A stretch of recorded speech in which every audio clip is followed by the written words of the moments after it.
8 साल बाद पोद्दार परिवार के नए मालिक को देखकर उड़ाए क्रिश और संजय बंसल के होश। अबीरा के साथ अरमान और विद्या की बदसलूकी देखकर दादीसा ने उठाया बहुत बड़ा कदम। दादीसा ने दिया अबीरा को पूरी पोद्दार हाउस की प्रॉपर्टी, दिया लीगल तरीके से अबीरा को देखकर अरमान के उड़े होश। विद्या ने जताया नाराजगी। जी हाँ दोस्तों, सीरियल ये रिश्ता क्या कहलाता है में आएगा जबरदस्त ट्रैक। आने वाले अपकमिंग एपिसोड बहुत ज्यादा इंटरेस्टिंग और बहुत ज्यादा धमाकेदार होने वाला है। आने वाले अपकमिंग स्टोरी में आप सभी देखेंगे बेहद ही इंटरेस्टिंग ट्विस्ट आ गया है, जहां पर अबीरा अब दादीसा के कहने पर अबीरा पोद्दार हाउस आ गई है, और वो भी किसी और के लिए नहीं बल्कि अपनी दादीसा के लिए आई है, क्योंकि दादीसा की आवाज़ उसने सुन लिया है और दादीसा चाहती है कि घर की बेटी घर चली आए। घर की बेटी के बिना घर खराब है, और यहाँ पर दादीसा को लगता है कि सारे रिश्ते बिखर गए हैं। जहाँ पर दादीसा घर को संभालने के लिए अबीरा से रिक्वेस्ट करती है, वो भी मायरा के सामने करती है, क्योंकि मायरा का हाथ जब पकड़ती है तो दादीसा को अपने अबीरा का एहसास होता है, और अबीरा समझा कर कहती है कि तुम घर चली आओ लड़की, तुम्हारे बिना घर खाली लग रहा है। जहाँ पर मायरा काफ़ी ज़्यादा परेशान हो जाती है।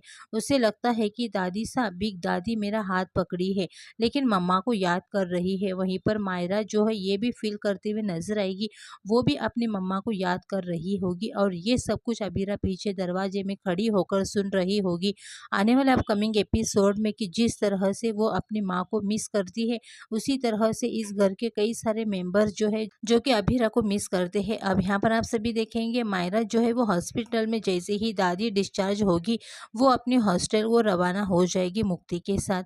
वहीं पर दूसरी तरफ हम सब कोई दादी सा को घर लेकर आएंगे, और यहाँ पर अरमान जो है वो अबीरा को वार्न करते हुए नजर आएगा कि वो इस शहर को छोड़कर चली जाए, नहीं तो कभी भी अबीरा और मायरा का आमना सामना होगा, और मायरा का आमना सामना होगा तो बहुत ही बड़ी प्रॉब्लम होगी।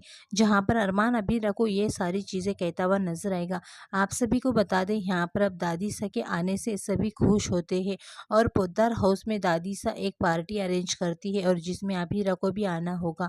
अब यहाँ पर दादीसा कहती है कि अरमान से कि पोद्दार हाउस की और फर्म की नई मालकिन की भी एंट्री होने वाली है। तभी पूरा परिवार शौक होता है कि कौन है जो पोद्दार हाउस की नई मालकिन है। अब यहाँ पर जैसे ही अबीरा आएगी पोद्दार हाउस में, अरमान तो गुस्से में कहेगा तुम क्यों आई हो। तभी दादीसा आकर अबीरा का वेलकम करती है, और अबीरा पूरी तैयारी के साथ पूरे लगेज के साथ पहुंचेगी पोद्दार हाउस में।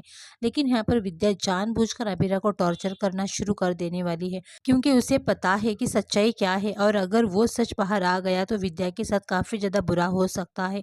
और यहाँ पर इसी वजह से टॉर्चर करना शुरू करेगी अबीरा को, और अरमान भी बदसलूकी करता हुआ नजर आएगा अबीरा पर कि वो इस घर में मुंह उठाकर चली आई है, कुछ भी ना सोचे ना बेटे। 8 साल पहले भी अपनी बेटी के बारे में नहीं सोची, और ना अब सोच रही है। जहाँ पर आप सभी देखेंगे सबको इस तरह से पेश आएगा तो दादीसा यहाँ पर बहुत ही बड़ा डिसीजन लेते हुए नजर आएगी, जहाँ पर दादीसा डिसीजन लेगी कि उसे इस घर में उसका हक है, क्योंकि अबीरा भी इस घर की मेंबर है और उन्हें बेटी माना है तो इस घर में उसका भी हक है।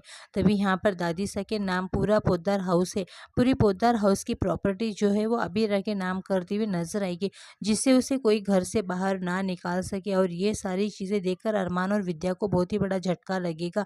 अरमान और दादीसा को रोकने की कोशिश करेगा तो और विद्या तो पूरी तरह से पागल हो जाने वाली है, क्योंकि विद्या तो इस घर का पूरा भागदौड़ संभाल रही है, लेकिन प्रॉपर्टी की बात आई तो अबीरा के नाम हो जाएगी, तब तो विद्या पागल ही हो जाएगी। कि अब आप सभी कितने ज़्यादा एक्साइटेड हैं आने वाले अपकमिंग एपिसोड देखने के लिए, अपनी राय कमेंट करके ज़रूर बताना।